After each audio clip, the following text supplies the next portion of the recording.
Okay, we back, y'all. So let me show you something. These are some pea seeds. And here we go again. These seed companies, these peas, they call Mr. Big. But here we go with these seeds again. They have something on them. But these aren't completely coated because as you can see, you can still see through whatever that coating is. But come on, Cameron, what are you doing all that? We just going to do what we got to do. And we're going to plant them. Now, I want to tell y'all something. I have not released the video. I have not made the video yet. But I'm going to show you how to overwinter a pepper. If you ain't never done it before, I'm going to show you how to overwinter a pepper. And I'm going to show you how I did it. And I'm also going to show you how the plants that you overwinter can actually be useful in your garden. And I'm finna show you, I'm going to show you the first step, which is planting these peas. So y'all see this peppers right here, right? Now I did go in a couple of days ago and I topped this bed up. This bed, you know, has sunk down quite a bit. Anybody that grows in organic matter, they know your stuff can sink down quite a bit sometime when you you know, growing in organic matter. So what I'm gonna do is I'm just gonna plant pea seeds, and I'm not gonna be real particular about how I plant them. I'm just gonna plant them. I'm just gonna stick them in. When it come to these sugar snaps and stuff, as I've said before in previous videos, and let me mention this while I'm saying it. Sometimes, you know, content creators have already made videos about certain things. Go back and look at their old content. Because sometimes, you know, you may be asking somebody something over and over and they done already answered that question. I'm not saying that, you know, it's bad to ask a question. I'm just saying sometimes be a little proactive, do a little research on your own. And, you know, that content creator probably has addressed that before. But that being said, did a video before talking about it. I'm gonna say it again, and I probably put the card in here where I talked about planting pea seeds, and it ain't no need of you planting them a mile apart. I think the title of the video was don't follow the directions on the back of the seed pack. And I meant that when I said that. Do not follow the directions on the back of these seed packs. Because I found that every time I plant peas the way they say plant them, they just don't do that well. It seems like the peas actually like to, I'm sorry y'all, this all kind of foliage and stuff all in the way. I find that the peas, they like to climb up on each other and around each other and intertwine with each other. And it seems like that's how they grow best. So from when I figured that out, from then on, I don't space no peas far apart. I put peas sometimes right on top of each other. And that's how I found that they grow the best when I grow them. So I got those planted. Now I know what you're saying, but that pepper plant is in the way. Those pea seeds will germinate, start to growing up. And when they start to growing up, if we get a frost or anything, these peas gonna kind of, you know, pretty much die back. But if we get a frost, it'll kill all the leaves off, and the leaves will fall off, but it'll leave these branches. Now they won't be alive, they'll be dead, but they act as something else for it to trellis on. Because yeah, it can trellis onto my cages, but look how far it is from here to the top of the cage. You know what I'm saying? It takes a while. When these come up out the ground right around the base of this plant, they don't have nowhere to go. They got what, an inch or so, and then they can start grabbing these branches, and then eventually they'll take over this whole cage. So that's one way, because I hear people talking about, you know, I'm ripping out my plants and all this. I'm not saying that it's bad to rip out your plants. I'm just saying it's more than one way to do it. Because for instance, I'm gonna plant peas in here too. What these okra gonna act like?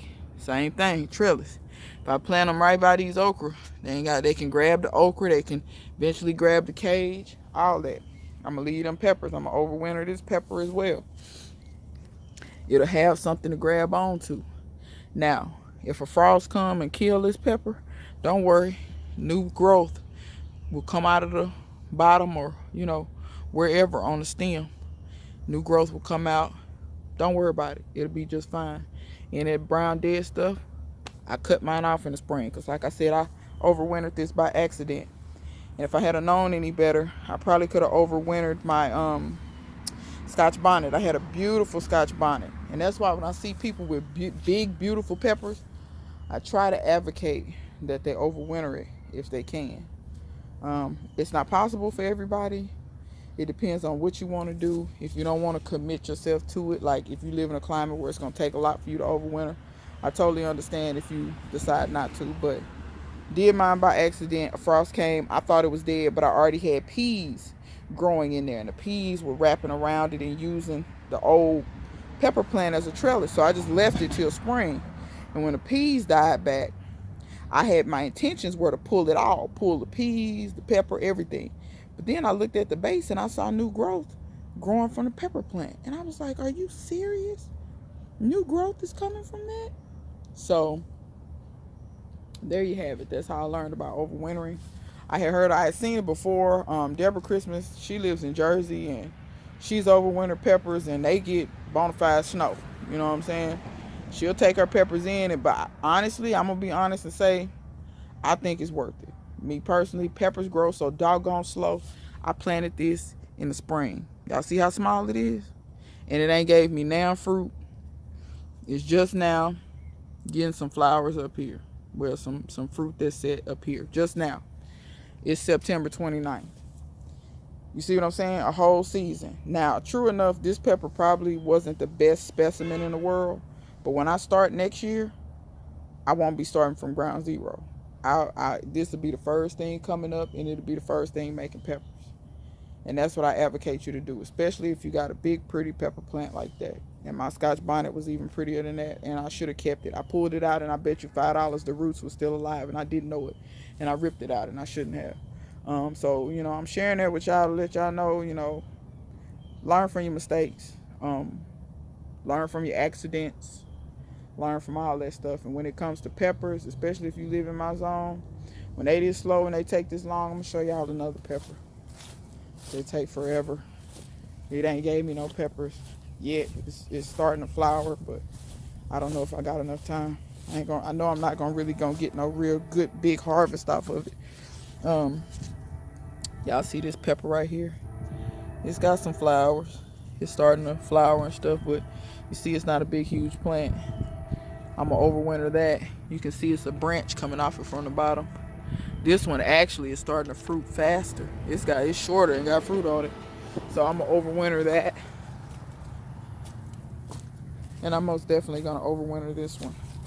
This one's gonna give me peppers, obviously, because there's one. And I think this is either Hatch or Poblano, but I want to say this is Poblano. That's what it looks like, kind of judging by the shape. But, and I ain't gonna lie, I know these can wind pollinate, but I go ahead and tickle them and pollinate them by hand too, because I want to make sure. There's another one that's set right there.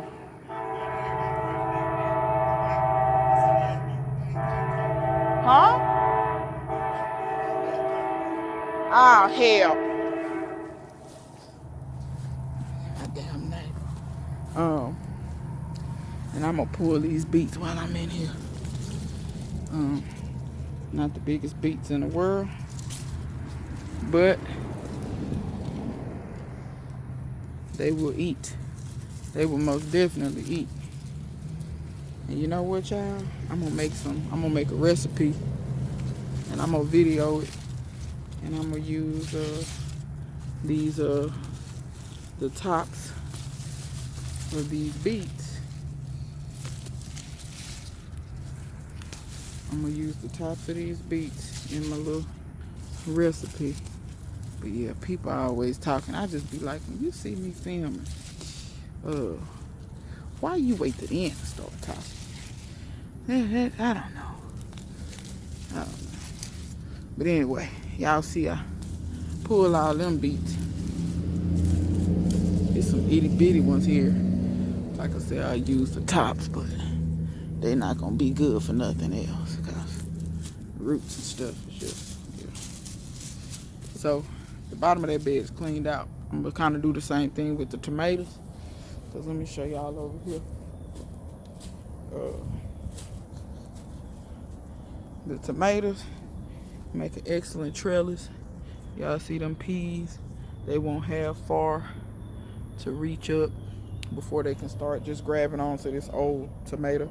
And I mean, you know, when all this stuff dies, you can cut all it off. But, you know, you got a nice framework. So say you don't have these cages. You can use your old, because this stuff is like, you know, it's hard. It's like trees. So you can use your old tomato framework like a cage. Same thing with okra. You could plant peas down there, let the okra grow up that. But this is supposed to be day in the life of a gardener. Now I thought I must lay, or I stay laying stuff down. It never fails. I always laying something down. Need to keep stuff in my hand. But yeah, I'm trying to do so much. But y'all see I got 2 more jars of them peas that I need to plant. So I'm gonna plant 2 more jars of them. But these my Avengers broccoli from Clifton Seeds. So Carolina Garden, here you go. I'm finna plant the rest of these.